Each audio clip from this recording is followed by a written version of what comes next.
નમસ્તે, મારું નામ છે મકવાણા રિદ્ધિ કિશોરભાઈ. હું ધોરણ 7 અભ્યાસ કરી રહ્યો છું. મારા પેલું નામ પ્રકારનો આડો છે.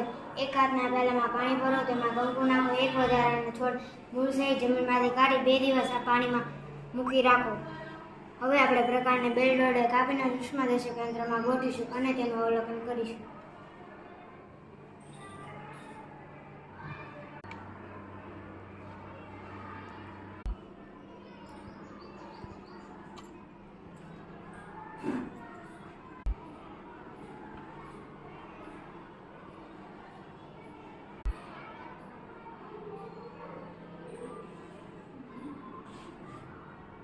પ્રકારમાં રહેલી સાંકડી નલિકાઓ દ્વારા પાણી પર્ણ સુધી પહોંચે છે.